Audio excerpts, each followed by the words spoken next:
Sorry. Had to blow my nose. Um, I have no idea where I left off. So, yeah.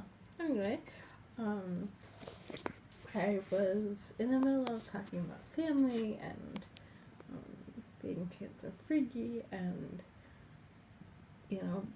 being able to set goals and achieve goals um,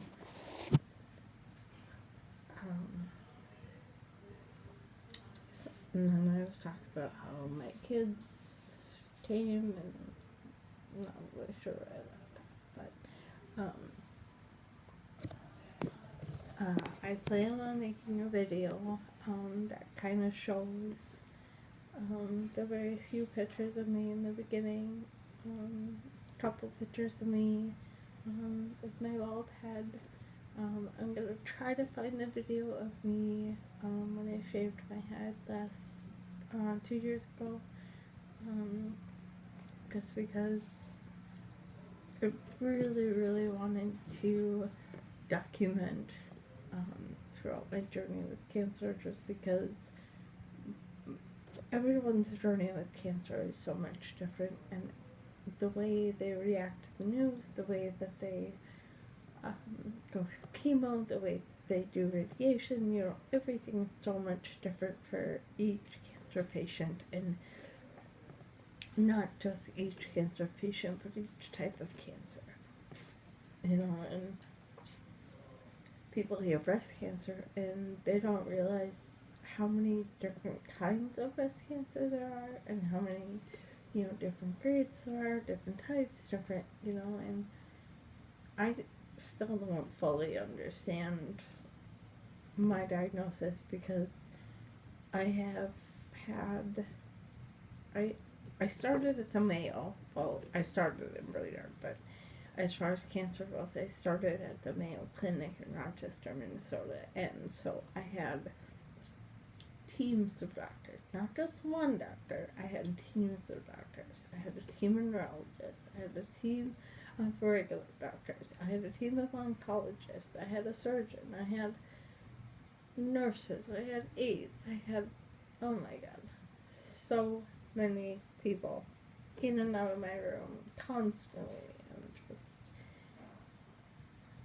different people with different opinions on what I had, and going through my medical records, which, OMG. I've heard Paget's disease, I've heard inflammatory breast cancer, I've heard metastatic breast cancer. So I'm not really fully sure what kind of breast cancer I have. Had 2 years cancer free. Had is the correct word.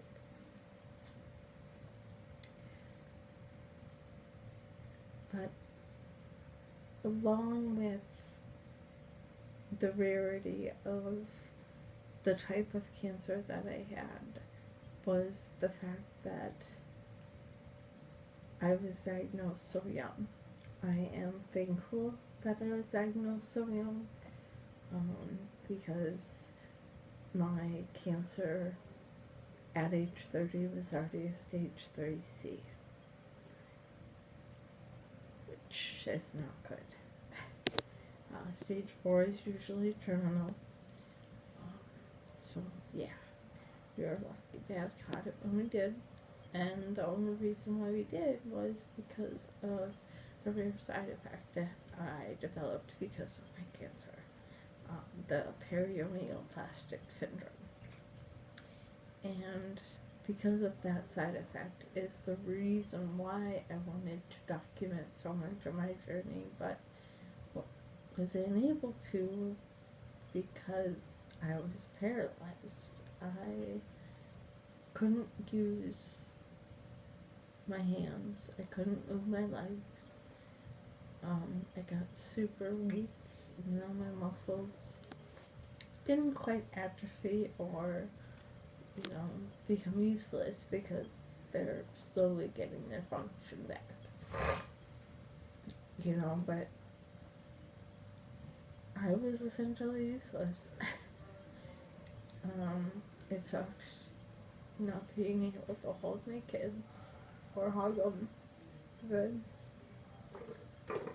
or give them kisses. So the first time I held my kids and hugged them without someone having to hold them there was the greatest feeling in the world.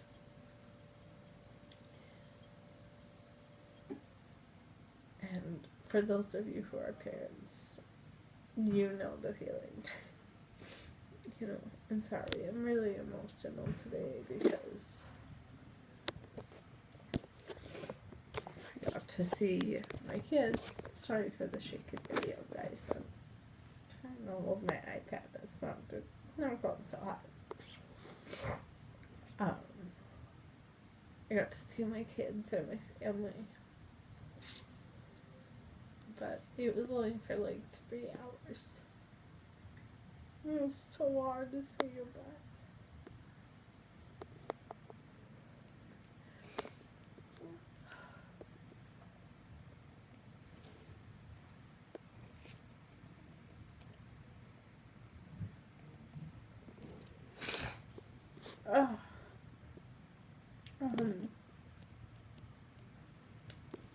At least I don't cry around them anymore. When I was in the hospital, it was a lot harder to control my emotions. So, I would cry before they'd even leave my room. It used to make my son sad and confused because he didn't know what was going on. Which is hard, you know, trying to explain, you know, I'm sick, I can't come on.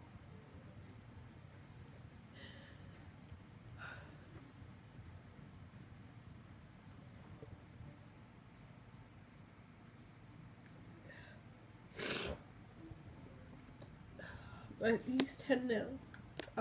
He understands a little bit more. You know, he kind of understands kind of what I'm going through and, you know, why I can't be home right now and that I will be home someday. So, sorry. I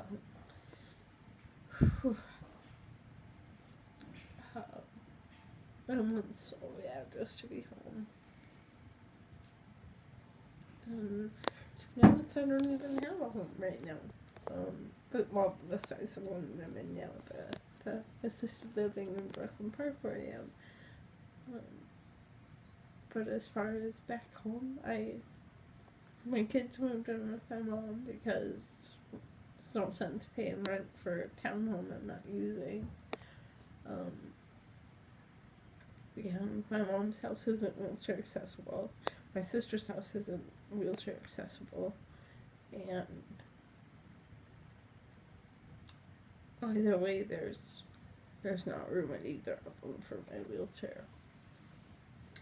And the Brainerd area that I'm from, it is not a very handicap accessible area in general. So there's very limited housing options for me. So I am on a wait list for the only apartment complex, really, that's truly handicap accessible, that has a roll-in shower, which is what I need. And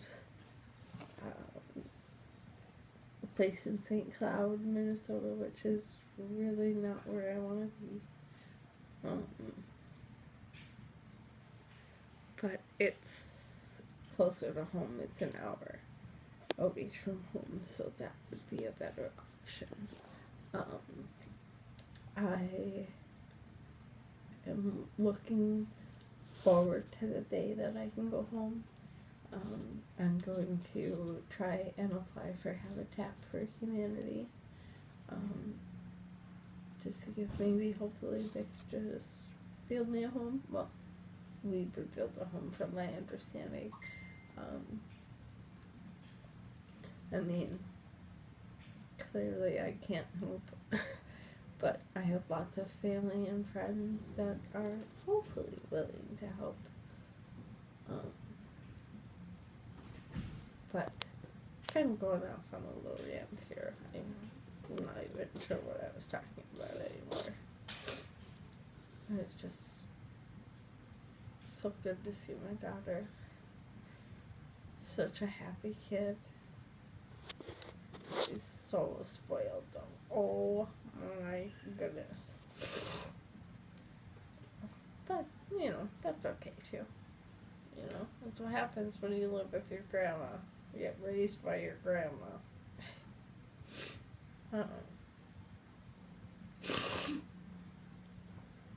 But today I'm going to leave you with the notion that if you have a friend or family member who is in a hospital or in a long-term care facility or nursing home or group home, call them, text them, go visit them, make sure that they know that they're loved. Send them a card in the mail. Yes, snail mail. Oh my goodness, heaven forbid.